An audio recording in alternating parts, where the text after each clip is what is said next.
আসসালামু আলাইকুম রহমতুল্লাহি ওয়া বারাকাতুহু। আল্লাহ তাআলার শুকরিয়া, আমরা রবিউল আউয়াল মাসের কয়েকদিন পর হলেও আমাদের বাৎসরিক একটা প্রোগ্রাম রবিউল আউয়ালকে কেন্দ্র করে আমাদের দেশে বিভিন্ন মতামত প্রচার প্রসার হয়ে থাকে। আমরা এক একজন এক একটা মতের সাপোর্ট করি বা কেউ বিরোধিতা করি। আসলে মুসলমান হিসেবে আমাদের মধ্যে ভিন্ন মত থাকবে, এটা খুব স্বাভাবিক। কিন্তু পড়াশোনার অভ্যাস থাকা, পড়াশোনা করে প্রশ্ন করা, পড়াশোনার মাধ্যমে অন্যের আপত্তিটা বোঝা, অথবা আমি অন্যের কথা আমি মানতে পারি আর না পারি, কমপক্ষে তার প্রতি শ্রদ্ধাবোধ রাখা, অর্থাৎ ভিন্ন মতের প্রতি শ্রদ্ধাবোধ, এটা আমাদের খুব প্রয়োজন। আমাদের দেশে আমাদের অনেক সময় আমাদের কথাবার্তায় আমাদের ছোট মনের প্রকাশ পায়। আসলে আমরা যারা নিজেদেরকে আলেম মনে করি, আমাদের কথাবার্তায় অন্যের আশ্রয় থাকা দরকার। অন্যরা যেন আশ্রিত হয়, অন্যরা যেন পড়াশোনার প্রতি উদ্বুদ্ধ হয়, এমন ভাবে আমাদের আলোচনাগুলো সাজানো দরকার। হয়তো আমরা ওইভাবে পড়াশোনা যারা ভালোভাবে করতে পারি না, কমপক্ষে বড়দের কথার প্রতি, সালাফের মতের প্রতি শ্রদ্ধাবোধ তো রাখতে পারি। এজন্য আজকের এই রবিউল আউয়াল মাসের লাইভ প্রোগ্রামে সকল দর্শক শ্রোতা আপনাদেরকে আন্তরিকভাবে শুভেচ্ছা অভিনন্দন জানাই। আপনারা আপনাদের মূল্যবান সময়কে ইলমে দ্বীনের একটি বিষয় জানার জন্য সময়টা আপনারা নির্ধারণ করেছেন। আপনাদের বিভিন্ন প্রশ্নের মাধ্যমে আমাদের পড়াশোনা হয়, আমাদের লাভ হয় এতটুকু। আপনারা আমাদেরকে পড়াশোনা করে প্রশ্ন করবেন, এই প্রশ্ন থেকে যেন পড়াশোনা হয়েছে এটা বোঝা যায়, এমন যেন না হয় যেমন প্রশ্ন করি যেটার সাথে আসলে পড়াশোনার কোনো সম্পর্ক নেই। আমাদের দেশে অধিকাংশ ক্ষেত্রে আমরা পড়াশোনা না করে প্রশ্ন করি, আবার পড়াশোনা না করে উত্তর দিয়ে দিই। আপনার সব প্রশ্ন আমাকে এখন দিতে হবে, এখনই দিতে হবে, এটা তো আর জরুরি না। না পারলে আমরা পড়াশোনা করে পরে দেব, সময় নেব, যে আসলে এই বিষয়টা আমার জানা নেই, আমি একটু পড়ে আসবো, আমি যদি না বুঝি তো যারা বুঝে তাদের কাছ থেকে বুঝে আসবো। তারপরে তো আমাদের একটু পড়াশোনা হলো। রাসূল সাল্লাল্লাহু আলাইহি সাল্লামের জন্মকে কেন্দ্র করে সারা পৃথিবীতে এই বিষয়টি নিয়ে দুটি মত বর্তমানে প্রচলিত হচ্ছে, যেটা দীর্ঘদিন ছিল না, দুই মত ছিল না, সারা পৃথিবীতে সবসময় একমতই ছিল। নবীজি সাল্লাল্লাহু আলাইহি সাল্লামের জন্মকে কেন্দ্র করে বৈধভাবে নেক আমলের মাধ্যমে শরীয়ত অনুমোদিত পদ্ধতিতে খুশি প্রকাশ করা, এটা পুরা পৃথিবীতেই যুগ যুগ ধরে, বিশেষত 900 বছরেরও বেশি সময় ধরে চলে আসছে।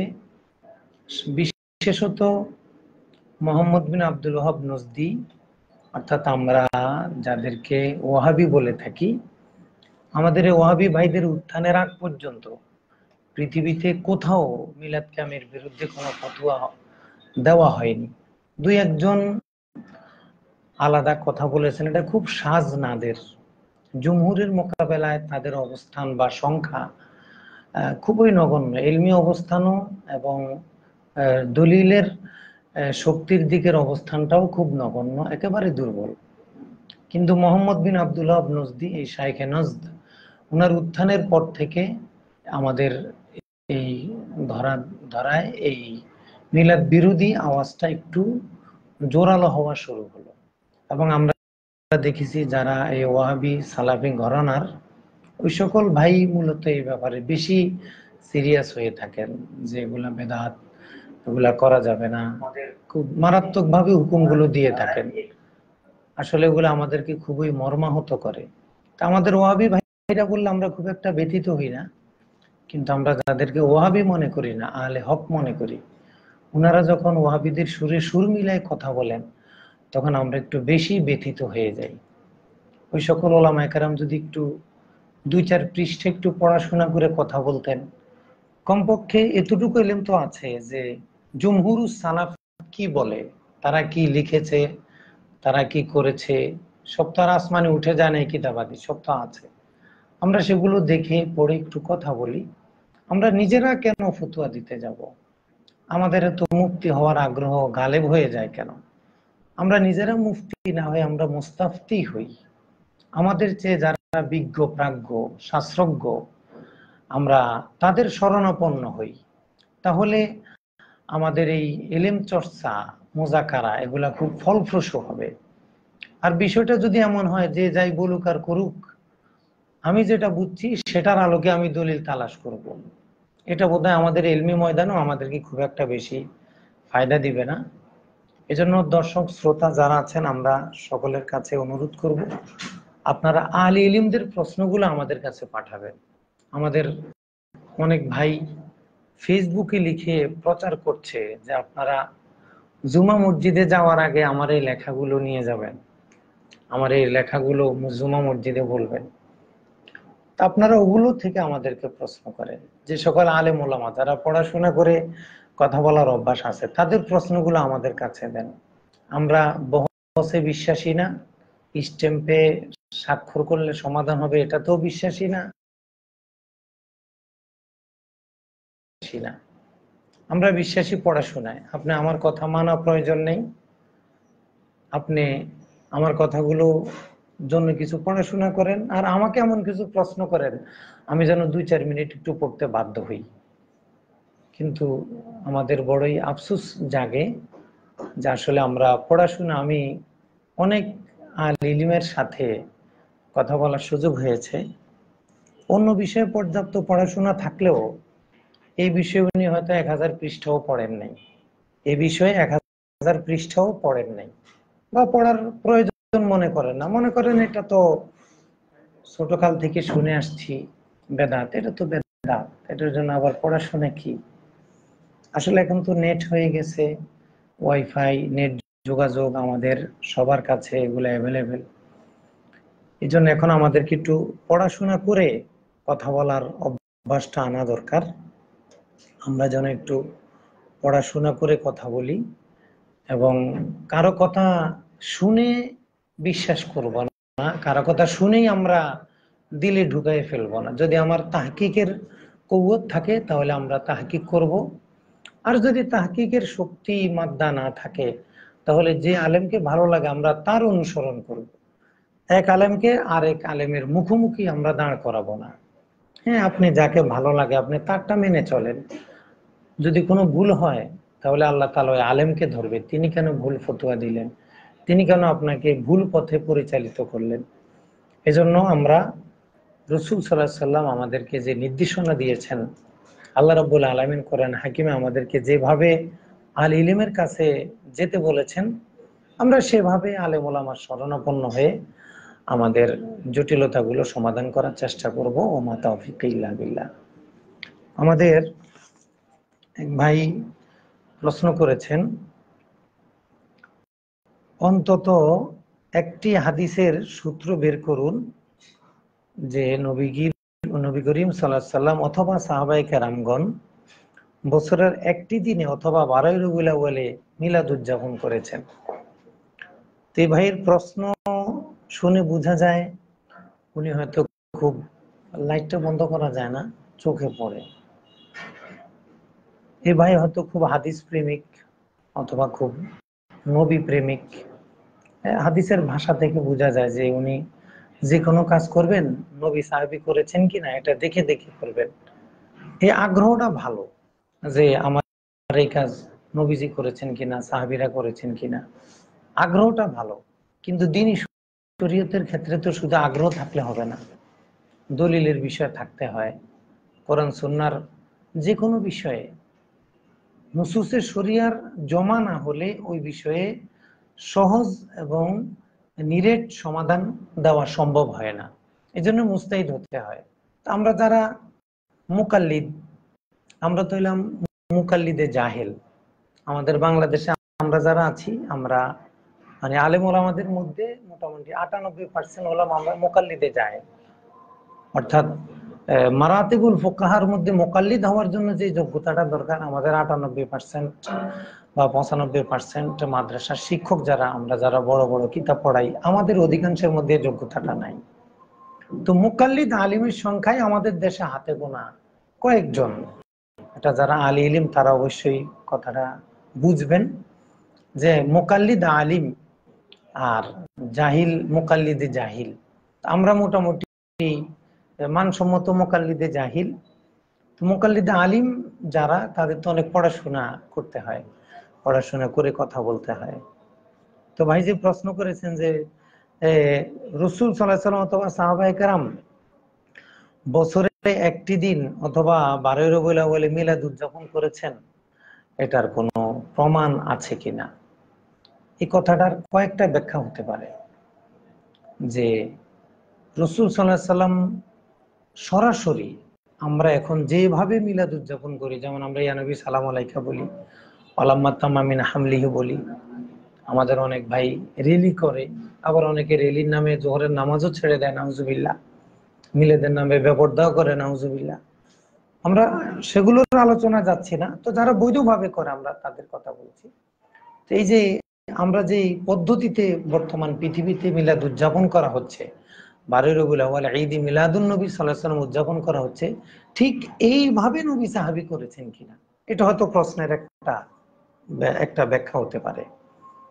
অথবা আমরা যে কাজগুলো করি এর কোনো ক্লু, এর কোনো মৌলিক সূত্র সাহাবা, তাবি অথবা রাসূল সাল্লাল্লাহু আলাইহি সাল্লামের বিশাল হাদিস ভান্ডারে, রব্বুল আলামিনের কোরআনে কারিমের ৬,২৩৬টি আয়াতের মধ্যে কোথাও এমন কোন ইশারা আছে কিনা যেটা দ্বারা বোঝা যায় যে নবীজির জন্য, নবীজির জন্মে খুশি হওয়া জায়েজ, নবীজির জন্মে খুশি হয়ে কিছু করা জায়েজ?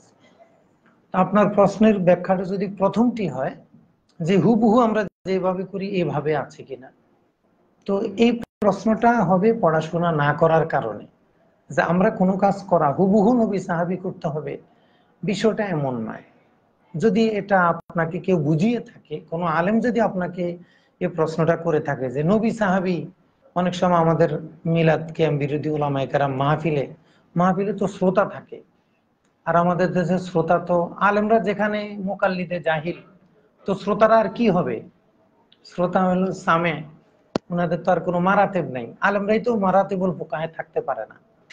তো শ্রোতাদেরকে বলে তাহলে যারা মিলাদ পড়ে তাদেরকে প্রশ্ন করেন যে নবী সাহাবী থেকে মিলাদুন নবী উদযাপনের কোনো দলিল আছে কিনা, প্রমাণ আছে কিনা। তো কোনো আলেম যদি প্রশ্নটা করে থাকেন তাহলে আপনি বারিউজ জিম্মা, আপনার কোনো সমস্যা নেই। তো ওই আলেমকে আমার মাধ্যমে, আপনার মাধ্যমে আমি প্রশ্ন করতে চাই যে আমরা যে ইয়া নবী সাল্লাল্লাহু আলাইহি পড়ি, এটার জন্য যদি নবীজি করা প্রয়োজন হয়, আমরা যে রেলি করি এটার জন্য যদি নবীজি করার প্রয়োজন হয়, আমরা যেভাবে উদযাপন করি ঠিক হুবহু এই স্ট্রাকচারে, এই অবস্থানে যদি নবীজি সাহাবীর করার প্রয়োজন হয়, তো আমরা এমন কোনো কাজ করি কিনা যেটা হুবহু নবী সাহাবীর মধ্যে ছিল না। যেমন আমরা তাবলীগে যাই, আমরা চিল্লা লাগাই, আমরা 10 দিন লাগাই, 3 দিন লাগাই, সাল লাগাই। আসলে এই পদ্ধতিটা নবী সাহাবী, নবীজি সাহাবী কখনো করেছেন কিনা? আমরা যে শিক্ষা বোর্ড করি, আমরা যে তালিম করি, আমরা যে আমাদের দেশে যে ওয়াজ মাহফিল গুলো হয়, আসলে নবীজি কখনো এইভাবে ওয়াজ করছেন যে ওয়াজের মধ্যে প্রথমে একজনে কেরাত বলবে, একজনে হামদ বলবে, আরেকজনে নাত বলবে, এরপরে আলোচনা আসবে, আসরের মাগরিবের আগে প্রথম অধিবেশন, মাগরিবের পরে দ্বিতীয় অধিবেশন, এরপরে তৃতীয় অধিবেশন, প্রধান অতিথি সবার শেষে বলবে। অর্থাৎ এই যে ধারাবাহিকতা অথবা একটা সিরিয়াল, আমাদের দেশে যে ওয়াজ মাহফিল হয়, তাফসির মাহফিল হয়, হালকায় জিকির মাহফিল হয়, ইসালে সওয়াব মাহফিল হয়, এই জাতীয় যা হয়, কেরাত সম্মেলন হয়, কেরাত প্রতিযোগিতা হয়, এগুলো কি আবাদত না? মাহফিলে টাকা দিলে কি সওয়াব হয় না? মাহফিলে গেলে কি সওয়াব হয় না? আসলে এইভাবে নবী সাহাবীর যুগে হুবহু ছিল কিনা, আমি আপনার মাধ্যমে হুজুরকে প্রশ্ন করতে চাই। উনি যদি বলে ছিল, যে এইভাবে ছিল, এটা তো অবশ্যই উনি বলতে পারবে না। হ্যাঁ, এইভাবে ছিল না, তবে এগুলা করার মতো পর্যাপ্ত দলিল সেখানে ছিল। হয়তো সাহাবায়ে কেরাম আমাদের মতো এইভাবে করে না, কিন্তু ছোট আকারে করছেন, আমাদের মতো তারতিবে করেন না, ওনারা তারতিব ছাড়া করতেন। ইবনে আব্বাস রাদিয়াল্লাহু তাআলা আনহু, ইবনে মাসউদ রাদিয়াল্লাহু তাআলা আনহু সহ বিভিন্ন সাহাবী সপ্তাহে ওয়াজ করতেন, 2 দিন ওয়াজ করতেন। ওনাদের ওয়াজের আগে কেউ কি তেলাওয়াত করতো, কেউ কি হামদ বলতো? তাহলে আমরা হামদ গুলো কেন বলি? এই যে নির্দিষ্ট তারতিব দিই, এই জাতীয় যা আছে, এগুলো কি ওনারা কখনো নবী সাহাবী থেকে প্রমাণ করতে পারবেন? কখনো পারবেন না। তাহলে যে জিনিসটা আপনি পারেন না সেটা আরেকজনের কাছে চান কেন? এমন অবাস্তব কথা আমরা বলতে যাব কেন? এখন হয়তো কেউ বলবে যে তাহলে দলিল নাই, তো এই জন্য আমরা ঘুরিয়ে পেঁচিয়ে বলি। তো ঘুরিয়ে পেঁচিয়ে প্রশ্ন করলেও তো উনি বলবে আসলে এই জায়গাটা হলো ঘুরার জায়গা। প্রশ্ন যখন ইলমি হয় তখন ইলমি ভাবে দেওয়া যায়, আর প্রশ্ন যখন এলেম ছাড়া হয় তখন তো ইলমি ভাবে দেওয়াটা একটু মুশকিল, তখন ইলজামি প্রশ্ন করতে হয়। এজন্য আমরা বলবো যে হাদিসের সূত্রে প্রমাণ বের করুন যেখানে নবী সাহাবী মিলাদুন নবী পালন করেছেন। তাহলে এর আগে বের করতে হবে শানে রিসালাত মাহফিল সাহাবায়ে কেরাম কবে করেছিলেন, সাহাবায়ে কেরাম কবে দস্তরবন্দি মাহফিল করেছিলেন। দেন এটার দলিল যেভাবে সাহাবায়ে কেরাম, ওই যে আইনুল হুদা হুজুরকে জিজ্ঞাসা করছিল যে সাহাবায়ে কেরাম মিলাদুন নবী পালন করেছিল কবে, তখন উনি বলেছিলেন যেই বছর সাহাবায়ে কেরাম শানে রিসালাত মাহফিল করেছিলেন ঠিক ওই বছরে মিলাদুন নবীর মাহফিলও করেছিলেন। তো শানে রিসালাতের মাহফিল যদি না হয় তাহলে মিলাদুন নবীটাও হবে না। তো এটা যদি বেদাত হয় সেটাও বেদাত হবে। এই জন্য আসলে এগুলোর জন্য একটু পড়াশোনা করতে হয়। আমরা যদি পড়াশোনা না করে কথা বলি তাহলে নাজায়ের আসবাবগুলো আমাদের কাছে স্পষ্ট হবে না। তাহলে আমরা এই কথার উত্তরে আমরা কি বলবো? কেউ যদি আমাদেরকে প্রশ্ন করে যে কোরআন হাদিসের কোথাও নবী সাহাবী থেকে মিলাদ উদযাপন আছে কিনা এইভাবে, আমরা বলবো হুবহু এইভাবে নাই, তবে এইভাবে করার মতো পর্যাপ্ত ইশারা আয়াত হাদিসে আছে। এখন আয়াত হাদিসে আছে, এখন আমরা আয়াত হাদিসে থাকলে কি আমরা দলিল দিব? আমাকে তো আগে মুস্তাদিল হতে হবে। এজন্য যে কোনো বিষয়ে আমরা যদি জানতে চাই, পড়াশোনা করতে চাই, আল্লাহ রাব্বুল আলামিনের ফয়সালা হলো ফাসআলু আহলা যিকরি ইন কুনতুম লা তা'লামুন। সূরা নাহলের 43 নং আয়াত, সূরা আম্বিয়ার 7 নং আয়াতে আল্লাহ তাআলা আমাদেরকে কিয়ামত পর্যন্ত আগত সকল বিষয়ের সমাধানের মূলনীতি দিয়েছেন। কিয়ামত পর্যন্ত যত সমস্যা আসবে, যত সমাধান আসবে আর যত জটিলতা আসবে, সব সমস্যার সমাধান এই আয়াতে আল্লাহ তাআলা দিয়ে দিয়েছেন। তোমরা যারা জানো না, তোমরা যারা জানে তাদেরকে জিজ্ঞাসা করো। তাহলে আমি যদি না জানি তো যারা জানে তাদেরকে জিজ্ঞাসা করব। তো আমরা এই প্রশ্নগুলো সালাফকে করি, আমরা মোল্লা আলী কারিকে করি, আমরা ইবনে হাজার আসকালানিকে করি, আমরা ইমাম সুয়ুতিকে করি, ইমাম আবু শামাকে করি। এভাবে এই ওয়াহাবি সরকারের উত্থানের আগে, এই 150-200 বছর আগে যে সকল ওলামায়ে কেরাম পৃথিবীতে ছিল, আমরা তাদেরকে একটু জিজ্ঞাসা করি যে আসলে আপনারা কি বলেন, বা আদৌ পৃথিবীতে এই ধরনের প্রশ্ন কখনো হয়েছিল কিনা। এই জন্য আমরা বলবো যে হাদিস থেকে প্রমাণ করার মতো হাদিস আছে, তবে হুবহু এভাবে কি ওই সময় ছিল না।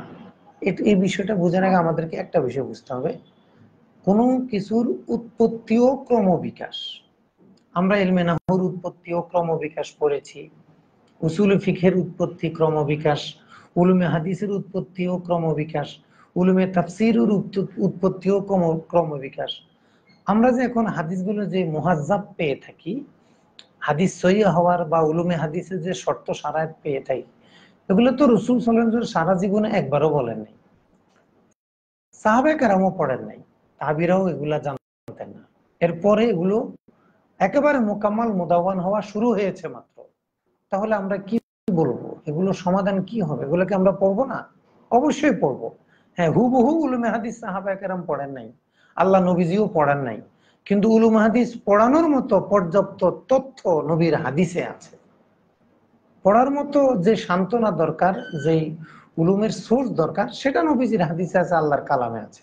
এটা তো আল ইলিমদের কাজ, এটা তো আমরা যারা মুকাল্লিদে জাহিল, এটা আমাদের কাজ না। যারা মুকাল্লিদে আলিম তারা বুঝবেন, আর যারা মুস্তাহিদ ইমাম তারা বলবেন।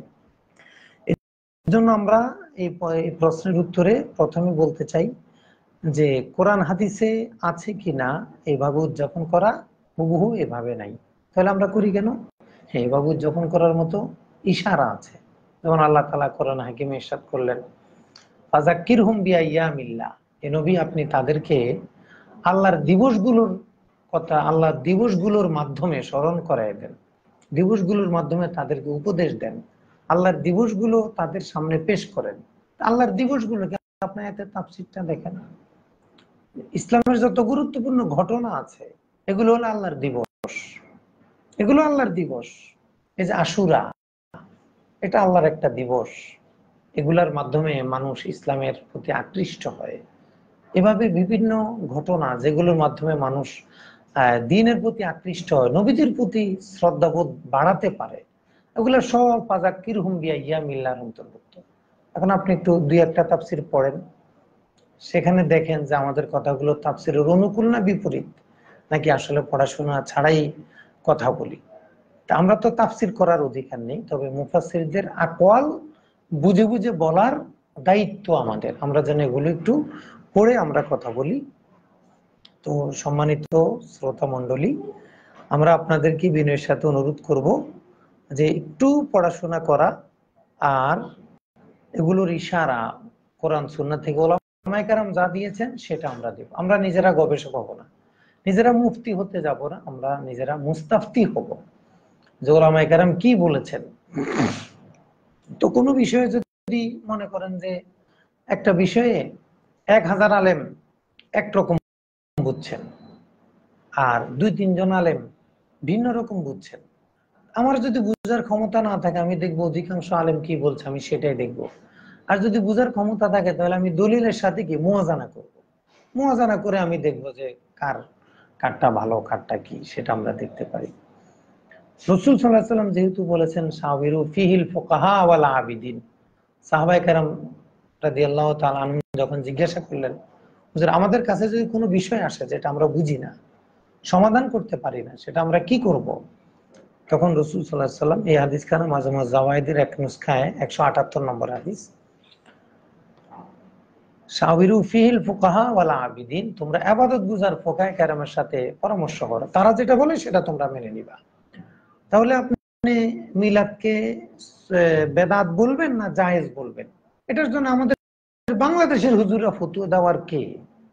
ওনাদেরকে পক্ষেও বা ফতোয়া দেওয়ার স্পর্ধা কে দিল, বিপক্ষেও বা ফতোয়া দেওয়ার এত বড় দুঃসাহস কে দেখাতে বলল? আপনি ফতোয়া আনেন, কোন মুস্তাহিদ ইমাম বলেছে যে মিলাদুন্নবী উদযাপন করা না জায়েজ? তা আপনি কোরআন হাদিস থেকে দলিল তালাশ করলেন কেন?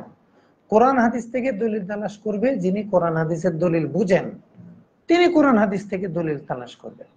আর যারা মুকাল্লিদে আলেম আলেম মুকাল্লিদ, তারা কখনো দলিল দিবে না, মুস্তাহিদদের দলিলগুলো বুঝবে।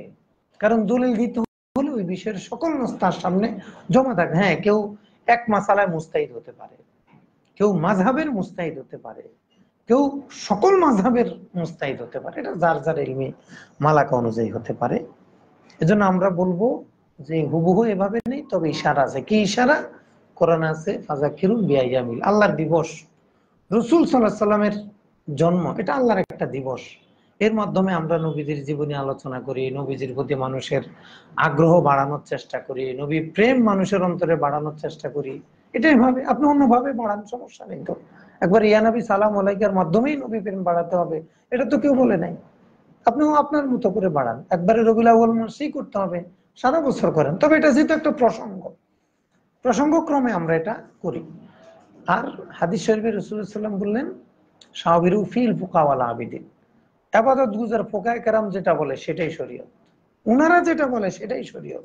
এখন যদি বলেন কোরআন হাদিসে কি আছে না আছে সেটা বুঝবো না, তো বুঝার যোগ্যতা থাকলে বুঝেন, আর যদি যোগ্যতা না থাকে তাহলে মানেন। তো ভাই আমার তো এই যোগ্যতা নেই, তো আমি ফুকায়ে কেরাম যেটা বলে সেটা মানি বা বুঝার চেষ্টা করি, আমরা মানি। তাহলে আমরা কোরআন সুন্নাহ কি পেলাম? তোমরা যারা জানো না তোমরা কাদের কাছে যাও? যারা জানে তাদের কাছে যাও। হাদিসে এটা বলা হলো তোমরা ইবাদত গুজার ফুকায়ে কেরামের সিদ্ধান্ত মেনে চলো। এখন আমরা দেখতে হবে কোরআন হাদিসে আছে কিনা, আমরা এটা দেখবো না, আমরা দেখবো কি ফুকায়ে কেরাম কি বলেন, মুস্তাহিদ ইমাম কি বলেন। মুস্তাহিদ ইমাম যদি বলেন তাহলে ঠিক আছে, আর মুস্তাহিদ ইমাম যদি নিষেধ করেন তাহলে এটা ঠিক নেই। আর যদি দুই একজন মুস্তাহিদ ইমাম একরকম বলেন আর অধিকাংশ মুস্তাহিদ ইমাম একরকম বলেন, তাহলে রাসূল সাল্লাল্লাহু আলাইহি ওয়াসাল্লাম বলেছেন আলাইকুম বিসাওয়াদিল আযম, তোমরা অধিকাংশের সাথে থাকো।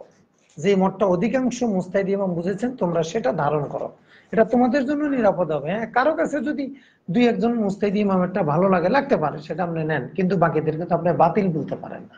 বাকিদেরকে তো আপনি বেদাতি বলতে পারেন, ওদিকে এই দুঃসাহস বোধহয় আমাদের কারণে।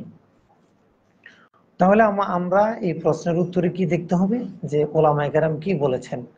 তো ওলামায়ে কেরামের কিতাবগুলো আপনারা পড়েন, কারো পড়ার সুযোগ থাকলে পড়েন। তো আমাদের বাংলাদেশের বুজুর্গ বই পুস্তক পড়ে তো আসলে আমাদের ভারতবর্ষে তো মেধাবী মানুষের খুব একটা জন্ম হয়নি। এই ভারতবর্ষের জন্মের পর থেকে দেশের মেধাবী আলেমের খুব বেশি অবস্থান নাই। যেমন এই দেশ থেকে একটা ইবনে হাজার আসকালানি হয়নি, এই দেশ থেকে একটা সুয়ুতি হয় নাই, হয়েছে একজন কাশ্মীরি হিন্দুস্তান থেকে। কিন্তু উনি কি সুয়ুতির মতো, উনি কি আসকালানির মতো? আমাদের দেশে মেধাবীদের মধ্যে উনি সেরা মেধাবী, কিন্তু উনাকে যদি আজহারে রাখা হয়, যেমন আমাদের বাংলাদেশ ওইভাবে মেধাবী, বাংলাদেশ কেন আমাদের হিন্দুস্তানেই মেধাবী কোনো আলেম নেই। হ্যাঁ, যারা আছেন ওনারা একজনের তুলনায় অন্যজন মেধাবী। আমাদের হিন্দুস্তানে কি 1 লাখ হাদিসের হাফেজ আছেন? একজনও নাই। 10,000 হাদিসই তো পারে না। 2-3 হাজার হাদিস মুখস্থ করলে তো বাংলাদেশের বড় হাফেজ হাদিস হয়ে যায়। ওয়াজে দেখেন না, 8-10টা হাদিস বললে আমরা মনে করি হাফেজে হাদিস। ভ্রাম্যমাণ লাইব্রেরি কাকে বলে? আমাদের দেশে তো উপাধি দিতে তো তাহকিক লাগে না। এজন্য আসলে আমাদের হিন্দুস্তানের আলেম ওলামার যেহেতু মেধা কম, তারপরে পড়াশোনার, আমি মেধা কম বলতে বুঝিয়েছি মুস্তাহিদ ইমামদের তুলনায় আমাদের মুআসির বা এদের সাথে আমরা কম্পেয়ার করিনি। তো এই জন্য আমরা এই এলাকায় তালাশ না করে আমরা মুস্তাহিদ ইমামদেরটা তালাশ করবো। তো এটার জন্য আপনি পড়তে পারেন আল আজওয়াতুল মারদিয়া ফিমা সুইলা আন হাদিসিন নাবাবিয়্যা, ইমাম সাখাবির এই কিতাবটা আপনি দেখতে পারেন, 3য় খণ্ড। দেখেন সেখানে ইমাম সাখাবী রহমাতুল্লাহ আলাইহি ইবনে হাজার আসকালানির সরাসরি ছাত্র, তিনি আসকালানি এই সম্পর্কে কি ফতোয়া নকল করেছেন সেটা আপনি একটু দেখে নিতে পারেন। আমরা অনুরোধ করব সালাফের কিতাব পড়ে কথা বলেন, নিজেরা কেউ আমরা মুফতি হব না, মুস্তাফতি হব। এই প্রশ্নটার উত্তরের মধ্যে মূলত মোটামুটি সব প্রশ্নের উত্তর। এখন অনেক প্রশ্ন আসবে, এটার উত্তর কি, সেটার উত্তর কি। আমরা বলবো যে ভাই এটার উত্তর কোরআন হাদিস থেকে তালাশ না করে কোরআন হাদিস যারা বুঝছে তাদের কাছে জিজ্ঞাসা করেন। কোরআন হাদিস থেকে আপনি তালাশ করেন কেন? আপনি কথা বলার তো অধিকার আছে যে একটা হাদিস দিয়ে দলিল দেন। আপনি বলতে পারেন আপনি যে কাজটা করেন এটার ফিকহি মারাতেব কি, এটা কি জায়েজ, এটা কি ওয়াজিব না সুন্নত না মুস্তাহাব, ফিকহি মারাতেব আপনি জিজ্ঞাসা করতে পারেন। যখন মারাতেব জিজ্ঞাসা করেন এরপরে বলে কোন ফুকাহে কেরাম কারা কারা বলেছেন সেটা জিজ্ঞাসা করতে পারেন। এখন আমাদের প্রশ্নগুলো আমাদের লেয়ারকে ছাড়াই অনেক উপরে উঠে যায়, এটা আসলে আদবেরও দাবি না। হ্যাঁ, যারা মুকাল্লিদ আলিম তারা এগুলা নিয়ে পড়াশোনা করতে পারে। এই ভাইকে আমরা বলবো যে আল্লাহর কালাম নবীজির হাদিসের মাধ্যমে বোঝা যায়, যারা জানে তাদেরকে জিজ্ঞাসা করতে হবে, কোরআন হাদিস থেকে দলিল চাওয়া যাবে না, সাবধান, এটা খুব খারাপ। এখন আমাদের দেশের সাধারণ মানুষ আমরা যারা মুকাল্লিদে জাহিল, আমরাও কোরআন হাদিস থেকে দলিল চাওয়া এবং দেওয়া শুরু করেছি। এটা তো একটা ভালো দেখালেও আসলে এটার পরিণতি খুব ভালো হয় না। আপনার যেহেতু কোরআন সুন্নাহ আমাকে আপনাকে প্রেসক্রাইব করেছে যারা আহলে জিকির, যারা ফকি তাদের কাছে যেতে, আমি আপনি তো ফকি না, কেন আমরা এগুলা ফকির ভান ধরে আমরা কেন এই ধরনের দুঃসাহস দেখাবো? তা আমি কয়েকজন ইমামের নাম বলেছি, এদেরকে যদি আপনারা পছন্দ করেন, উলুমে হাদিস পড়ার সময় তো ওনাদের কিতাবটাই পড়তে হয়, তাই না? ইবনে হাজার আসকালানির কিতাব বাদ দিলে উলুমে হাদিস হয়? ইমাম সাখাবির কিতাব বাদ দিলে কি উলুমে হাদিস পড়া যায়? ওনাদের কিতাবগুলো বাদ দিলে কি বুখারী পড়া যায়? আপনি এরশাদুস সারি পড়েন, কস্তাল্লানিকে বাদ দিলে কি বুখারী বোঝা যায়? এভাবে দেখেন না, যারা দিন বুঝেছে তারা কি বলেছে। এজন্য আমার ভাইরা যারা এগুলা ছড়াছড়ি করেন তারাও জানেন এই দলিলগুলো। এজন্য আল আজওয়াতুল মারদিয়াটা দেখতে পারেন, আল বাইস ফিল বিদায় ওয়াল হাওয়াদিস, ফি ইনকারিল বিদায় ওয়াল হাওয়াদিস, ইমাম আবু শামার, সেই কিতাবটা আপনারা দেখতে পারেন। আর এই সবগুলো কিতাব মোটামুটি অনেকগুলো আমরা একত্রে একটা পিডিএফ তৈরি করেছি, সেখানে আমরা জমা করার চেষ্টা করেছি। আকওয়ালুল আইম্মাতিল আলাম ফিল ইহতিবাল বিমিলাদিন নবী খাইরিল আনাম, একটা আরবি কিতাব আমরা সংকলন করেছি, জমা করেছি আর কি, যে কোন ইমাম কোন কিতাবের মধ্যে এই ব্যাপারে কি বলেছেন। আপনারা কেউ যদি চান আমরা পিডিএফ দিয়ে দিতে পারি, এটা বসে বসে মোতালা করেন। দরুদ পড়তে পড়তে দাঁড়াতে হবে এমন কথা কি হাদিসে আছে? আচ্ছা, হাদিসে কি নিষেধ আছে যে দরুদ পড়তে পড়তে দাঁড়ানো যাবে না? আমরা এই ধরনের প্রশ্ন কেন বলি যে দরুদ পড়তে পড়তে দাঁড়াতে হবে? এমন কথা কি হাদিসে আছে? তো আমি যদি বলি আপনাকে দুরূদ পড়তে পড়তে দাঁড়াতে হবে, এটা কি দাঁড়ানো যাবে না, এটা কি হাদিসে নিষেধ আছে? হাদিস শরীফে কি দুরূদের কি কোনো নির্দিষ্ট কাইফিয়ত আছে যে এই কাইফিয়তে এই ল্যাপটপ কি বন্ধ? এটা তো কিছু দেখা যায় না। না, আসে নাই। দুরূদের তো কোনো নির্দিষ্ট কাইফিয়ত নেই। কোরআন সুন্নাহয় বলা হয় না যে তোমরা বসে বসে পড়ো, তোমরা দাঁড়িয়ে দাঁড়িয়ে পড়ো, তোমরা শুয়ে বলে না। বলে সাল্লাল্লাহু আলাইহি ওয়াসাল্লাম তাসলিমা, তোমার যেভাবে ভালো লাগে সেভাবে পড়ো, এটা আমরা মুতলাক। এটা কোনো সূরতকে মুকাইয়াদ করে নাই। তবে আপনি যদি দাঁড়ায় দাঁড়ায় দুরূদ পড়ে, নিষেধ নেই তো, আপনি নিষেধ করছেন কেন? আর যদি এখন প্রশ্ন করতে পারেন যে শুধু ইয়া নবী সালাই মুলাইকা বলার সময় দাঁড়ান কেন, অন্য সময় দাঁড়ান না কেন? তা আমি বলবো, তো আপনি সবসময় বসে থাকেন কেন, আপনি দাঁড়ান না কেন? তো একই প্রশ্ন আপনাকে তো করা যায় যে আপনি দাঁড়িয়ে পড়েন না কেন। আপনি আমাকে প্রশ্ন করতেছেন আমি দাঁড়িয়ে পড়ি কেন। আমি যদি প্রশ্ন করি আপনি বসে বসে পড়েন কেন, হাদিসে কি বসে বসে পড়তে বলছে? আপনার যে উত্তর আমাদের এগুলো হলো পড়াশোনা না করার প্রশ্ন। যদি পড়াশোনা করে তাহলে এই ধরনের প্রশ্ন আসে না।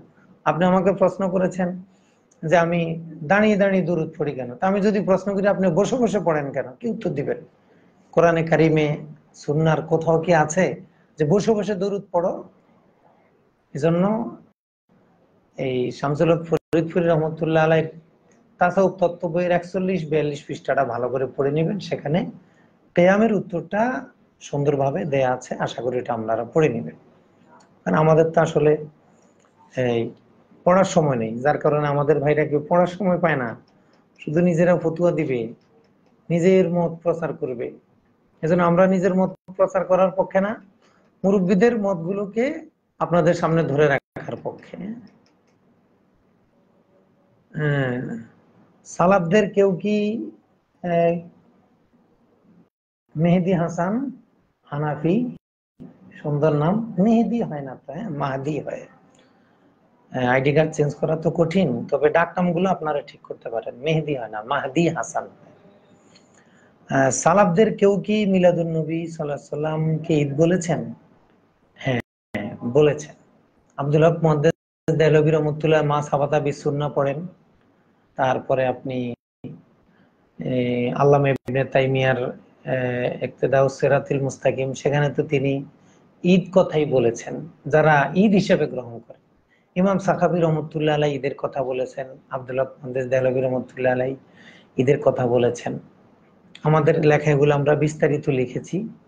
সালাফে সালিহিন আজ থেকে প্রায় 5 থেকে 600 বছর আগ থেকে, অর্থাৎ 500 বছরেরও বেশি সময় আগ থেকে এই দিবসকে ঈদ হিসাবে আখ্যা দেয়া শুরু হয়েছে। তাহলে ঈদ বলার বয়সও কিন্তু 500-600 বছর। সরাসরি ঈদ মিলাদুন্নবী বলার বয়স 500-600 বছর। আপনি মাওয়াহিবুল লাদুনিয়া পড়েন, ইমাম কাস্তাল্লানি ঈদ বলেছেন। এখন আসলে কি ওনারা কোরআন সুন্নাহ পড়ে না, না বুঝে না, না পারে না, নাকি আমরা পারি না, আসলে কোনটা? এখন আমাদের দেশের, বিশেষত ভারতবর্ষের একটা বদভ্যাস যে আমার মত অনুযায়ী সালাফকে মাপবো, সালাফের মত অনুযায়ী আমি চলবো না, আমার মত অনুযায়ী সালাফকে চালাবো। আচ্ছা বলেন, কাপড় দিয়ে ফিতা মাপে না ফিতা দিয়ে কাপড় মাপে? কাপড় দিয়ে গজ মাপে না গজ দিয়ে কাপড় মাপে? এখন আমরা কেউ গজ দিয়ে যে স্কেল আছে, স্কেল দিয়ে মাপতে রাজি না। কাপড় একটা বানায় নিছি, ওটা দিয়ে আমরা স্কেল মাপি। এটা তো আসলে আদবের কালাম। এবং ওই যে বলেছি না যে আমরা যারা মুকাল্লিদে জাহিল, এটা আমাদের একেবারে একটা মৌলিক বৈশিষ্ট্য। মুকাল্লিদে জাহিলদের একটা বৈশিষ্ট্য হলো আমরা সালাফকে আমাদের মত অনুযায়ী মাপি, সালাফের মত অনুযায়ী আমার মতকে কখনো মূল্যায়ন করতে শিখি না। একে তো বেয়াদবি, আবার মুকাল্লিদে জাহিল হওয়ার বড় একটা সুন্দর সহজ প্রমাণ এটা। এজন্য যে ভাই প্রশ্ন করেছেন যে ঈদ বলেছেন কিনা, হ্যাঁ বলেছেন। তো কি বই পড়বেন, এটার জন্য কি বই পড়বেন? আল আজওয়াতুল মারদিয়া পড়বেন, তারপরে এটার জন্য পড়বেন ইমাম সাখাবী আল আজওয়াতুল মারদিয়া। ইমাম আব্দুল হক মুহাদ্দিস দেহলভী রাহমাতুল্লাহ আলাইহি পড়বেন মা সাবাতা বিসুন্নাহ। ইমাম কাস্তাল্লানির লেখা আল মাওয়াহিবুল লাদুন্নিয়া। এই কিতাবগুলো আপনারা, আরো অনেক কিতাব আছে, এগুলো আপনারা পড়তে পারেন। তাহলে আপনারা এই জাতীয় প্রশ্নগুলো সহজে পাবেন। এগুলা পড়ে যদি কোথাও যদি আপনাদের কোনো মুশকিলাত আসে, আমাদেরকে আপনারা জানানোর চেষ্টা করবেন, আমরা ইনশাল্লাহ বলে দিব। কোরআনে দিন মোহাম্মদ, দিন মোহাম্মদ, ও দিন মোহাম্মদ, আচ্ছা হ্যাঁ দিন মোহাম্মদ, কোরআনে ব্যবহার হয়েছে ফালিয়াফরাহু, কিন্তু আমরা ব্যবহার করছি ঈদ। এটা কি সঠিক? হ্যাঁ, এটা তো কাছাকাছি। ফারাহ মানে কি? খুশি হওয়া। তো ঈদের দিনে তো খুশির দিন। এখন এই যে খুশিতে ঈদ ব্যবহার করা, আসলে এটার বৈধতা কি আছে? এটার জন্য আমরা বলবো আপনারা হাসিয়াতুত তাহতাবি আলা মানাকিল ফালাটা দেখতে পারেন।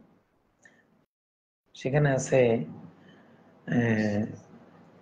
ঈদ ঈদ ঈদ। আমার বন্ধু এসেছে ঈদের দিন, জুমার দিন, যেদিন ঈদের দিন সেদিন ছিল জুমার দিন, শুক্রবার ঈদ হয়েছে, সেদিন আমার বন্ধু এসেছে। এটাকে সেখানে বলা হয়েছে তিনটি ঈদ এখানে জমা হয়েছে, ঈদুন ওয়া ঈদুন। যে আমার বন্ধু এসেছে শুক্রবারের ঈদের দিনে, তো বন্ধু এসেছে, এটা একটা ঈদ, শুক্রবার একটা ঈদ, আর ঈদের দিন আরেকটা ঈদ। তাহলে বোঝা গেল খুশির দিনে ঈদ ব্যবহার করা এটা ফুকাহে কেরামের দৃষ্টিতে অবৈধ হওয়ার কিছু না। হ্যাঁ, কেউ যদি, যে ঈদে শরীয়ত কোনো আহকাম ঘোষণা করে নাই, যে ঈদে শরীয়ত কোনো সওয়াব নির্ধারণ করে নাই, ওই ঈদে কেউ যদি নির্দিষ্ট সওয়াবের আশা করে, এটা বেদাত হবে, এটা ফুকাহে কেরাম অনুমতি দেন নাই। এজন্য ঈদ এটা সালাদ ব্যবহার করেছেন। আপনারা এই কিতাবগুলো পড়লে আশা করি বুঝবেন। আর কারো যদি পড়ার ধৈর্য না থাকে, তাহলে এই ব্যাপারে লাইভ ক্লাসে আসাও দরকার নাই, এই ব্যাপারে কথা বলাও দরকার নাই। কারো যদি অভ্যাস থাকে, তাহলে এই পড়াগুলো মেহরবানি করে একটু পড়বেন।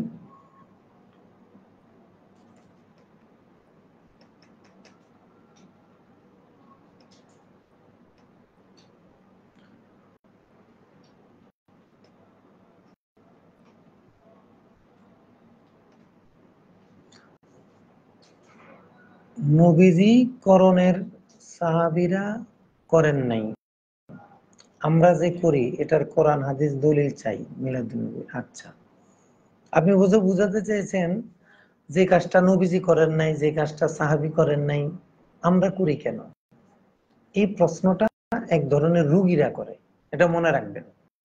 আলহামদুলিল্লাহ, দেশের যত বড় আলেম হোক, আমরা ছোট, কিন্তু এই প্রশ্ন করার হিম্মত এবং পর্যাপ্ত ইলমি শক্তি আমাদের আছে।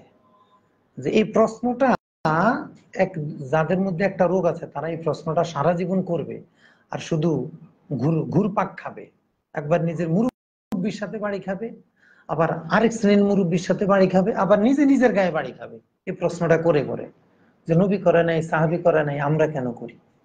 এই প্রশ্নটা এক ধরনের রোগ থাকলে করে। ওই রোগের নাম হইল নজদি তাইমি রোগ।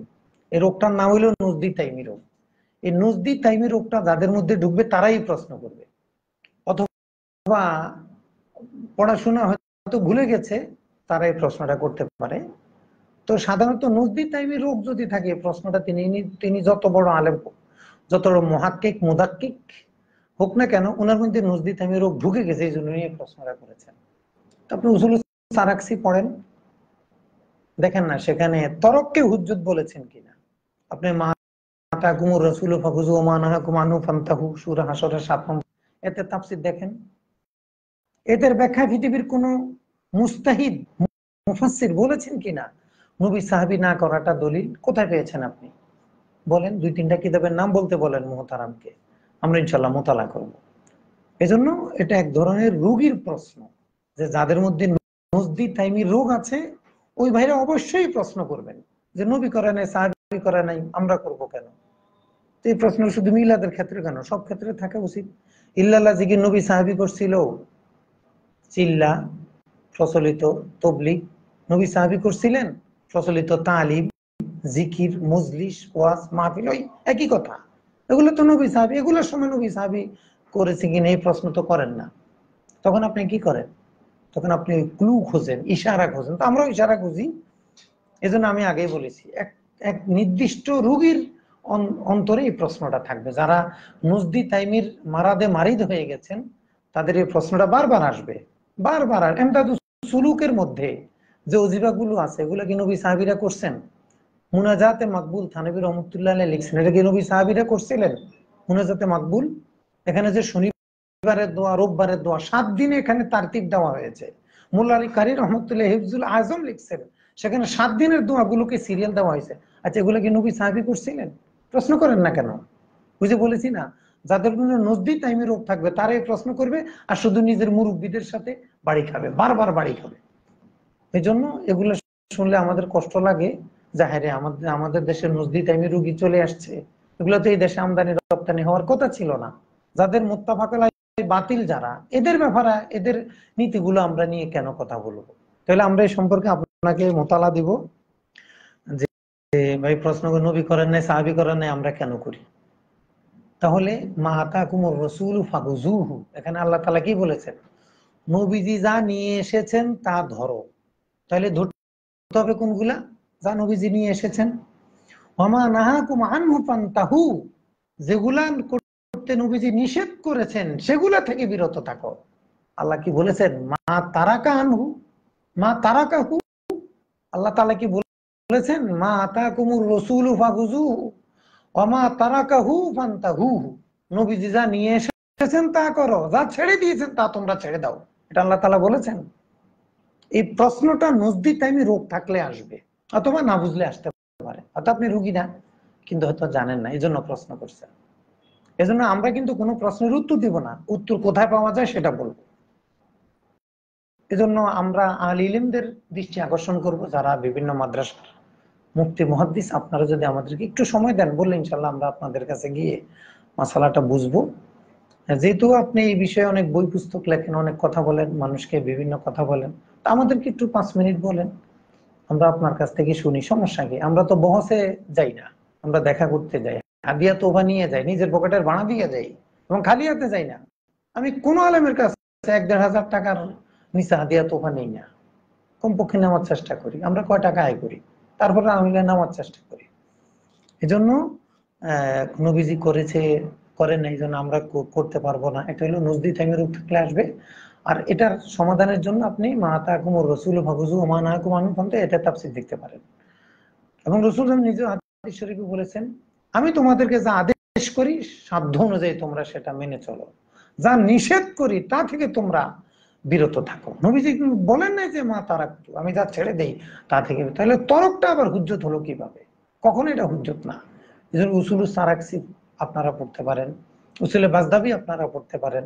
এখন কিতাব পড়ার যদি সময় না থাকে, তাহলে তো এইসব ইখতিলাফি বিষয়ে কথা বলা, শোনার অধিকার বোধহয় আমাদের নেই।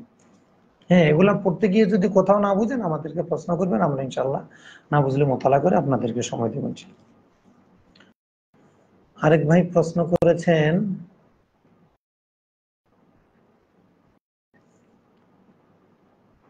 শহীদুল্লাহ মুস্তাকিম,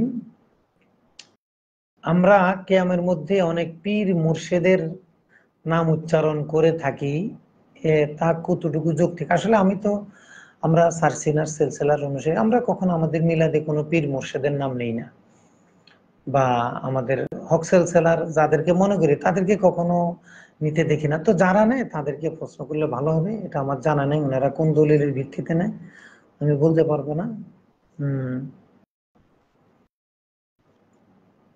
মুজাহিদুল হক, মাজার ভাঙ্গা কি জায়েজ হবে? বর্তমান বাংলাদেশের প্রেক্ষাপটে যা হচ্ছে তা কি নিন্দনীয়? আসলে এগুলো তো অনেকটা আমাদের আলোচনার অপ্রাসঙ্গিক। আমরা মাজার ভাঙবেন কেন? মাজারে যে ভণ্ডরা বসে তাদেরকে পিটায় তাড়ায় দিবেন। মাজারগুলা ভণ্ডদের দখলে চলে গেছে, তাদের সাথে পারে না, সেখানে গিয়ে ধরেন মাজার কেন ভাঙবেন? মাজার নিয়ে যারা ব্যবসা করে তাদের মাজার ভেঙে দেন।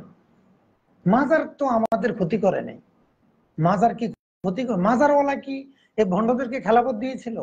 মাজার ভাঙ্গা এটা তো বেয়াদবি। আপনার আব্বার কবর ভাঙবেন? ভাঙতে পারবেন? দুঃসাহস আছে আপনার?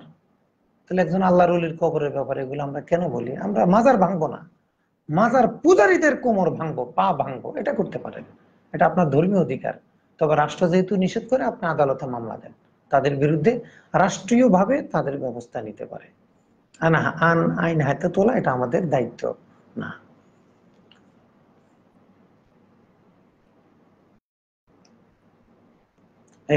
আস্তে আস্তে নামে না কেন রে? এগুলো আস্তে আস্তে নামে না কেন? দেখতে পারি না, নামে না কেন?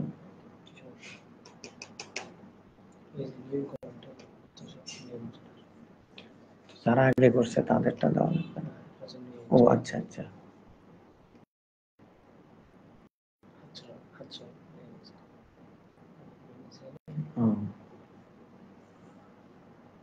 মুফতি মাহমুদ হাসান জাতির দুর্দিনে দেশ গঠনের পরামর্শ দিন, এসব বিষয় নিয়ে এখন কথা বলা প্রয়োজন কি? আসলে আপনার কথাটা অনেক যৌক্তিক। যখন লক্ষ লক্ষ পরিবার বাড়িহারা, তারা ত্রাণের অভাবে কষ্ট পাচ্ছে, তখন এগুলা নিয়ে কথা বলা ওদিকে তাকালে অপ্রাসঙ্গিক, কিন্তু রবিউল আউয়াল মাস তো এই জন্য প্রাসঙ্গিক। যেমন আমাদের এখন যে সকল ভাইরা মসজিদে মিলাদকে বেদাত বলেন, ওনাদের এগুলা বলা দরকার কি? ওনারা কেন বেদাত ফুতুয়া দেয়? ওনার কি ত্রাণের কথা বলতে পারে না? ওনার কি আর কথা বলার সময় নাই? আর ওনারা তো কথা বলার দরকার হলে একটু আমাদেরকে ডেকে কথা বলুক। যার এতে ইলমি আগ্রহ আছে আমাদেরকে ফোন দিলে তো আমরা শেয়ার করি। আমাদের তো এই ব্যাপারে আগ্রহ আছে, কথা শোনার। বলার আগ্রহ কম থাকলে শোনার আগ্রহ আলহামদুলিল্লাহ পর্যাপ্ত আছে। এজন্য জাতির এই দুর্দিনের দিকে তাকালে আসলে এগুলা করা ঠিক না। বা আমরা নিজেরা আমাদের সামর্থ্য অনুযায়ী আমরা চেষ্টা করেছি। আমাদের মধ্যে অনেকে পুরো 1 মাসের বেতন দিয়ে দিয়েছে, আলহামদুলিল্লাহ। আমরা এমন লোকও দেখেছি, কেউ বোনাস 100% বোনাস দিয়ে দিয়েছে, কেউ 50% বোনাস দিয়ে দিয়েছে, এই ত্রাণে দিয়ে দিয়েছে। আমরা এগুলো আলহামদুলিল্লাহ পৌঁছানোর চেষ্টা করেছি। এখন ত্রাণ দেওয়া তো আমার আলোচনার মুখালেফ না, এটা তো আমাকে প্রতিবন্ধকতা তৈরি করে না। হ্যাঁ, দেশ গঠনের পরামর্শ কেউ যদি পরামর্শ চায় আমরা দেব। আমাদের মুরব্বীরা আছে, তাদের কাছে যাবে, তারা পরামর্শ দেবে। এজন্য যদি মনে করেন যে আপনার কাছে যদি আমাদের এই আলোচনাটা অপ্রাসঙ্গিক হয়, তো আমরা অনুরোধ করব যারা মসজিদে এগুলো বলছে তাদের কাছে বোধহয় আপনার আবেদনটা আরো যৌক্তিক। হাসান আহমদ, যারা আল্লাহ রসুল সাল্লাল্লাহু আলাইহি সাল্লামের সাথে গোস্তাখি করে তাদের সাথে কি ঐক্য করা যাবে? আসলে আমাদের একটা সমস্যা আছে, যারা মিলাদের বিরুদ্ধে বলে আমরা তাদেরকে একবারে গোস্তাকে রসুল বলে ফেলি। আসলে সেই গোস্তাকে রসুল কেন, এটা আমাদের একটু খতিয়ে দেখা দরকার। মিলাদের বিরুদ্ধে বললে কেউ গোস্তাকে রসুল হয় না। আমরা তো এটা কখনোই বলতে পারবো না যে কেউ যদি মিলাদ ক্যাম না করে তার ইমানের বিন্দু পরিমাণ ক্ষতি হবে, এটা কি আমরা বলতে পারবো? অবশ্যই আমরা বলবো ভিন্নটা, যে কেউ যদি জীবনে একবারও মিলাদ ক্যাম না করে তার ইমানের কিছুই হবে না। এটা একেবারে জায়েজ জিনিস। হ্যাঁ, বিরুদ্ধে বললে এটা সুয়ে আদব হবে, বিভিন্ন বিষয় হতে পারে। এই জন্য বিরোধী থেকে আমরা কখনো গোস্তাকে রাসূলের স্তরে নেব না। এটা ওলামায়ে কেরামের ইজতিহাদ, তিনি পড়াশোনা করে কথা বলছেন, তার মতকে আমরা শ্রদ্ধা জানাবো। হ্যাঁ, যারা একেবারে অশ্রদ্ধার সাথে বলে আমরা তাদেরকে অনুরোধ করবো একটু সুন্দর ভাষায় বলার চেষ্টা করেন। আর আমাদের দেশে যে কয়জন আলেম এই ব্যাপারে কথা বলে, আলহামদুলিল্লাহ আমি অধিকাংশের কাছে আমি নিজে গিয়েছি। আমি নিজে ওনাদের কাছে গিয়েছি, যারা মিডিয়া ব্যক্তিত্ব, যারা ভালো ভালো ওয়াজ মাহফিল করে, আমি নিজে গিয়েছি এবং অনুরোধ করেছি যে ভাই আমার এই লেখায় যদি কোনো সংশোধনী থাকে আপনি একটু আমাকে মেহেরবানি করে লিখিত দেন। এখন লেখার সময় থাকে না, আর মাইক ফাইলে হুঁশ থাকে না, কারণ এটা তো আমাদের জাতীয় রোগ। এটা তো ওই ভাইকে বলে লাভ নেই। এই জন্য আমরা মিলাদের বিরুদ্ধে বলে কাউকে গোস্তাকে রসুল বলবো না। এটা খুব খারাপ, এটা খুব মারাত্মক। এটা আমরা বলবো না, বরং আমরা সুন্দরভাবে আহ বলার চেষ্টা করব। হেফজোখানা প্রাক্তন ছাত্র পরিষদ ঈদ মিলাদ নবী সাল্লাল্লাহু আলাইহি সাল্লামকে সকলের দেশে সিরাত বলা যাবে? হ্যাঁ, লোকাতান বলা যাবে। এটা ওলামায়ে কেরাম বলছেন সাইয়্যিদুল আয়াদ। আমাদের সালাফ থেকে এটা আপনার ওই যে কস্তাল্লানি ওগুলা পড়েন, সেখানে আপনারা এগুলো ইনশাল্লাহ পেয়ে যাবেন।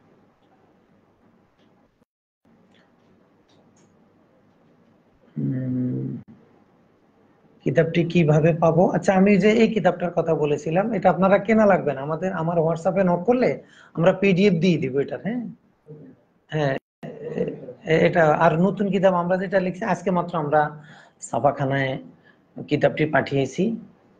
434 পৃষ্ঠা হয়েছে। তো এই কিতাবটি লিখতে আমাদের প্রায় 6 মাস সময় লেগে গেছে। মানে একটানা 6 মাস কাজ করা লাগছে, একটানা 6 মাস। আমরা চেষ্টা করেছি এই মিলাদের পক্ষে বিপক্ষে পৃথিবীতে যত ধরনের বই হয়েছে, বিশেষত আরবি আর বাংলা ভাষায়, এগুলোর মধ্যে একটু গ্রহণযোগ্য পদ্ধতিতে বইটা লেখার। যেন আগে আমরা উসুলের আলোচনা করেছি, এরপরে আমরা ফুরুয়াতের আলোচনা করেছি, চেষ্টা করেছি সুন্দর করার। আমরা তো আসলে জাহিল মুকাল্লিদ, আমাদের লেখা হয়তো অত সুন্দর নাও হতে পারে। তারপর আশা করি অনেকের তুলনায় ভালো হতেও পারে আপনাদের দোয়া।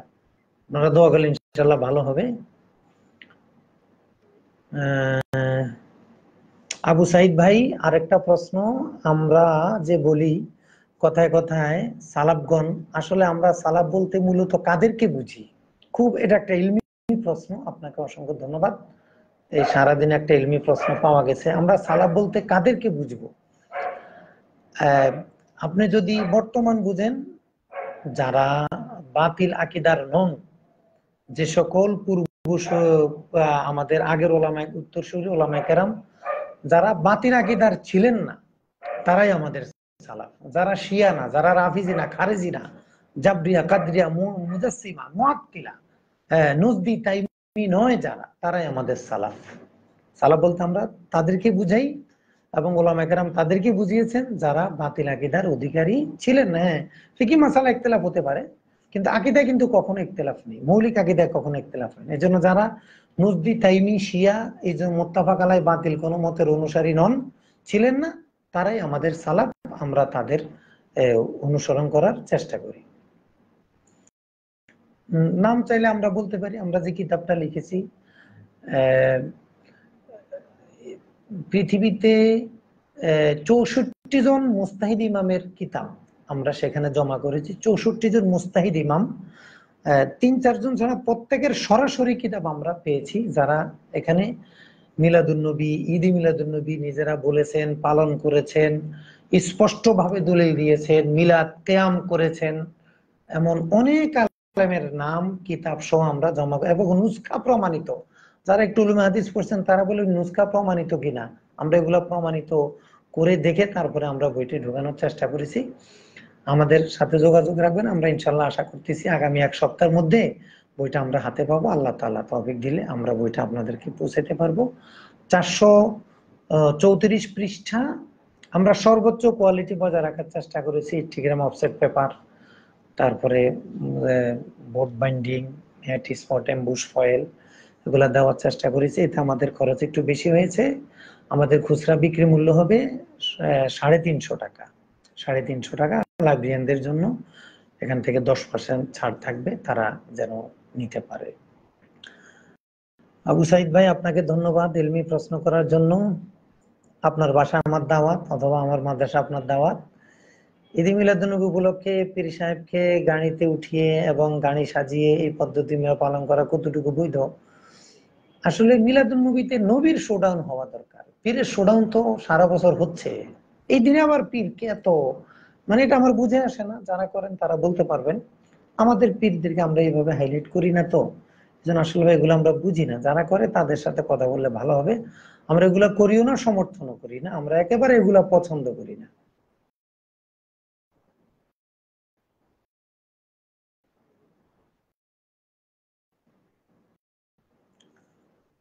এইচ এল মাহমুদ ভুঁইয়া, আসসালামু আলাইকুম রহমতুল্লাহ। মোহতারাম, অনেকেই বলে থাকেন রাসূল সাল্লাল্লাহু আলাইহি ওয়াসাল্লাম মিলাদ উদযাপন যেহেতু কুরআনে সালাসা ছিল না, সেহেতু আমরা কেন উদযাপন করব? এই প্রশ্নের জবাবে আপনার অভিমত জানতে চাচ্ছি। আমরা আগে বলেছি এই প্রশ্নগুলো নজদি তাইমি রোগ থাকলে অবশ্যই করবে। এই রোগীদের জন্য চিকিৎসা হলো প্রথমেই বলতে হবে আপনি নজদি তাইমি আকীদা বিশ্বাস করেন কিনা।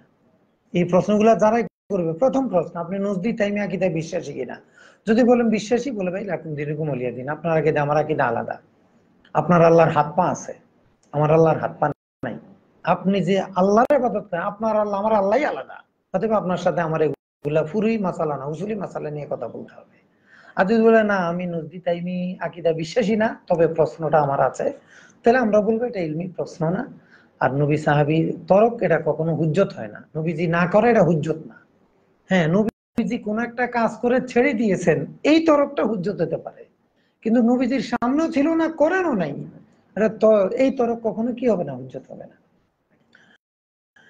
এই প্রশ্নে এখন আমার প্রশ্ন হলো, বর্তমানে প্রচলিত সহিহ তাবলীগ কুরআনে সালাসা ছিল কিনা? আচ্ছা, এটা তো আমরা আমাদের উসুলে তবলিগ জামাত জায়েজ, ঠিক আছে, কিন্তু ওনারা যে উসুল বলেন উসুলে হয়তো এটা জায়েজ বানাতে ওনাদেরই করেন। মাসালায় মুরসালা বলবে, এটা বলবে, ইনি বিনি কি নিয়ে অনেক কথা বলবে, কিন্তু সমাধান দিতে পারবে না, স্পষ্ট ভাষায় কিছু বলতে পারবে না। আর আমরা বলবো ভাই নতুন বিষয় আমি কথা বলা দরকার নেই, আমি এক বিজ্ঞ মুক্তির সাথে 6 ঘন্টা সরাসরি আলোচনা করেছি না রুমে গিয়ে। এক বৈঠকে 4 ঘন্টা, 1 মাস পর আরেক বৈঠকে 2 ঘন্টা। আমি নিজে আর আমার কয়েকজন ভাই সহ আমরা 6 ঘন্টা আলোচনা করি। সর্বশেষ সমাধান হয়েছে ভাই আপনিও মুক্তি না আমিও মুক্তি না, তো মুক্তি করেন কি বলেছেন সেটা বলেন। পরে আমরা একটা লেখা দিয়ে আসছি, উনি অনেক বছর হলো উত্তর দেওয়ার এত সময় পান না, মুফতি সাহেব মানুষ তো, মিলাদের বিরুদ্ধে বলার সুযোগ থাকলেও আমার ওই রেসালার উত্তর দেওয়ার সময় পান না, অথবা আমাদের এটা উত্তরের উপযুক্ত না, এটাও হতে পারে। রাকিবুল হাসান অনেকে তো বলতেছে যে বর্তমানে মাহফিল জিকির এগুলো কে বেদাত লিদ্দিন আর মিলাদ, এটা তো এই প্রসঙ্গর আহ ভিতরে পড়ে না। না, বেদাত ফিদ্দিন লিদ্দিন কোন ইমাম ভাগ করেছেন? ইমাম মুস্তাহিদ ইমামের নামটা বলতে বলবে। এগুলা সব হলো আমাদের জিনজিরার বানানো। বেদাত লিদ্দিন ফিদ্দিন কোন হাদিসের কিতাবে আছে? কোন শুরুয়াতের কিতাবে আছে? কয়টা তাফসিরের কিতাবে আছে? আপনি ফতোয়া স্বামী পড়েন, সেখানে বেদাতকে 5 ভাগ করে নাই। পড়াশোনা না করলে তো কথাবার্তা উল্টাপাল্টা হবেই। ফতোয়া স্বামী পছন্দ হয় না, আপনি ফাতুল বাড়ি পড়েন, সেখানে বেদাতকে তাকসিম করা হয় নাই। উমদাতুল কারিতে তাকসিম করা হয় নাই। কোন কিতাবে হয় নাই আপনি দেখেন না। এজন্য আমরা বলবো এগুলো আমাদের পড়াশোনা না করার ফলাফল, লিদ্দিন ফিদ্দিন এগুলো কোন ইমামদের পরিভাষা বলতে আমরা জানি না। আমরা জানি আইমে কেরাম বেদাতে হাসানা বেদাতে সাইয়াকে ভাগ করেছে। লিদ্দিন ফিদ্দিন আসলো কোথায়? এগুলা কোন মুস্তাহিদ ইমামের কথা না, মসজিদের ইমামের কথা হতে পারে। মনে রাখবেন, মসজিদের ইমাম আর মুস্তাহিদ ইমাম এক না। কোন মসজিদের ইমামের প্রশ্নের উত্তরে আমরা পড়বো না, মুস্তাহিদ ইমামের প্রশ্নের উত্তরে আমরা পড়বো, তাহলে আমাদের জন্য বেশি নিরাপদ হবে। এই জন্য দেখেন, আপনি কোনো মাল যদি কিনেন, কার কাছ থেকে কিনবেন? আপনি যদি ছোট দোকান থেকে কিনেন, দুইটা লস, মালটা পুরাতন দাম বেশি। আর যদি পাইকারি দোকান থেকে কিনেন, দুইটা লাভ, মালটা নতুন দাম কম। এজন্য আমরা যেখানে দাম কম এবং তাজা মাল পাওয়া যায় আমরা সেখান থেকে কিনি, এটা তো বাস্তবতা। আপনি যদি বড় ইমাম মুস্তাহিদের কাছে যান, তাহলে আপনি ভালো জিনিস পাবেন, ভালো ফয়সালা পাবেন। আর যদি মসজিদের ইমামের কাছে যান, তাকে যদি মুস্তাহিদ মনে করেন, তাহলে তো খুচরা দোকানের মতো হবে। এটার জন্য তো আসলে আমরা দায়ী। এমডি নাইম হাসান, হুজুর আমি আপনার ছাত্র, তো সাবধান, বদনাম টদনাম বলবা না। হুজুর কিয়াম সম্পর্কে একটু তথ্য উল্লেখ করার অনুরোধ করছি। হ্যাঁ, আমরা কিয়াম সম্পর্কে তাসাউফ তত্ত্ব শামসুল হক ফরিদপুর রহমতুল্লাহ লেখা 41-42 পৃষ্ঠা যথেষ্ট। সেখানে শামসুল হক ফরিদপুর রহমতুল্লাহ বলেছেন, রওজা শরীফে ধ্যান করিয়া বসিয়া বসিয়া নবীকে দুরুদ ও সালাম জানানো শরীফ তবিয়ত লোকদের কাছে বড়ই বেয়াদবি লাগে, বড়ই বেয়াদবি মনে হয়। তা আপনারা ওটা পড়তে পারেন। আমি তো শচীনের পিছে হুজুরের কথা বলি না, আমি শামসুল ফরিদ হুজুরের কথা, হুজুর এটা লিখে গেছেন। এখনো হুজুরের যে বই সমগ্র আছে বিশ্ব কল্যাণ থেকে ছেপেছে, সেখানে আপনারা দেখতে পারেন, এখনো লেখা আছে। কিয়ামের জন্য শামসুল হক ফরিদপুর হুজুরের সমাধানটা খুব সুন্দর। আর যদি আরবি কিতাব পড়েন, তাহলে আপনারা মুলাক্কাস কারামত আলী জৌনপুরী রহমতুল্লাহ লেখা মুলাক্কাস কিতাবটা পড়তে পারেন। সে এবং হারামাইন, হারাম শরীফে 36 বছর মুহাদ্দিস ছিলেন, মুহাদ্দিসুল হারামাইন। ইনি 80-100-এরও বেশি কিতাব লিখেছেন। ইমাম আলাবী রহমতুল্লাহ আলাই, ওনার একটা কিতাব আছে আলে আলাম বি ফাতাওয়া আইম্মাতিল আলাম, সেখানে দেখতে পারেন। সেখানে কেমন একটা রেসালা আছে, এগুলো আমরা একটু পড়াশোনা করে কথা বললে সহজ হবে। সাজ্জাদুল ইসলাম, ইসলামে জন্মদিন পালন করার হুকুম কি? জন্মদিন পালন করা মুস্তাহাব। ইসলামে জন্মদিন পালন করা মুস্তাহাব। কেন?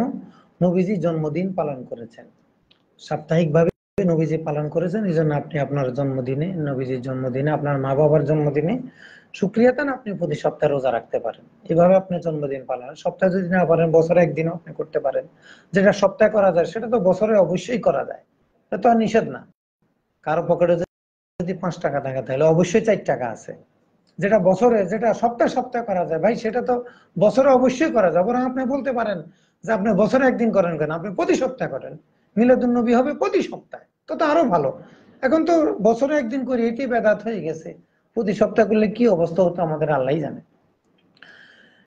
একসাথে আমলের সম্মেলন করা কি বেদাত, যেমনটা সালাফিরা বলেন?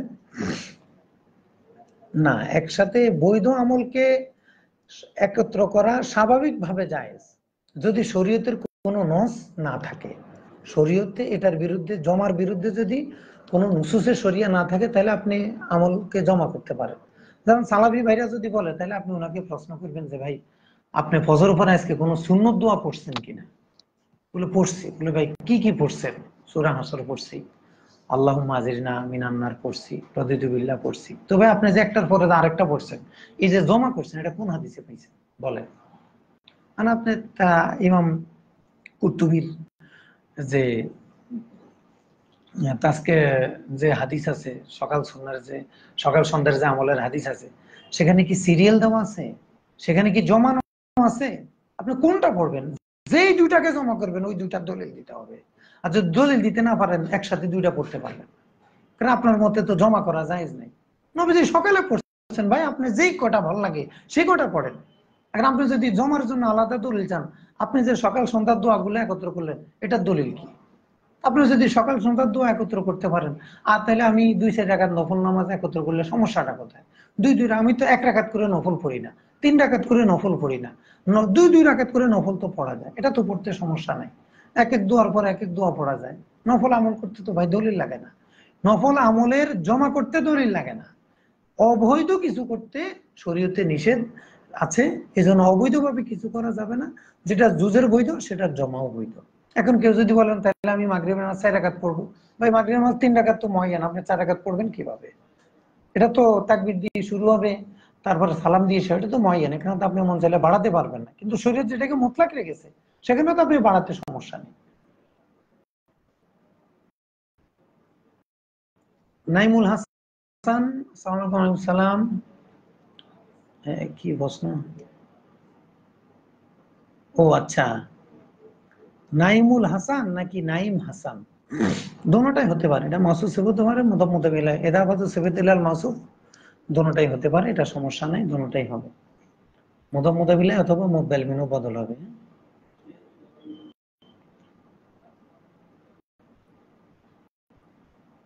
এমডি আমজাদ হাসান ফাহিম, লেখার সময় থাকে না, মাইক পাইলে হুঁশ থাকে না। ভাই আমার আল্লাহর মতে দোষটা বোধহয় একটু কম। আমরা লিখছি 420টারও বেশি লিখছি, এবং আমরা ওলামায়ে কেরামের কাছে গিয়েছি। আমরা শ্রদ্ধা এবং গর্বের সাথে বলতে পারি, ঢাকা শহরের কওমি মাদ্রাসার কোনো মাওলানা, কোনো মুফতি আমাদের কাছে আসে না মিলাদ সম্পর্কে জানার জন্য। আমরা ওনাদের কাছে গিয়েছি মিলাদ সম্পর্কে জানার জন্য, এবং লিখে দিয়ে আসছি, বাইরে একটু পড়েন, আল্লাহর রাস্তায় একটু পড়েন, পড়ে ভুলগুলো আমাদেরকে বলে দেন। আর কি করতাম বলেন? এর চাইতে কি বেশি কিছু? নিজের পকেটের টাকা দিয়ে, নিজের ভাড়া দিয়ে গিয়েছি, হাদিয়া তোবা দেওয়ার চেষ্টা করেছি। আর যখন যদি নেওয়ার সুযোগ না পাই, হয়তো নিতে পারি নাই, কিন্তু সুযোগ পেলে নেওয়ার চেষ্টা করছি, লিখে দিয়ে আসছি এবং বলে আসছি একটু সংশোধনী দিয়ে। এখন ওনারা জবাব দেওয়ার সময় যদি না পায়, মানে আসলে আমরা আর কি করবো, কিছু তো বলার থাকে না। ঈদে মিলাদুন্নবী সাল্লাল্লাহু আলাইহি সাল্লামের করণীয় বর্জনীয় সম্পর্কে কিছু বলেন। খুব সুন্দর প্রশ্ন। ঈদে মিলাদুন্নবীতে আসলে আমাদের কি করা উচিত? আমাদের 1 নম্বর হলো আমাদের ভালো একটা চিন্তা রাখা, চিন্তা, আকীদা, বিশ্বাস রাখা উচিত।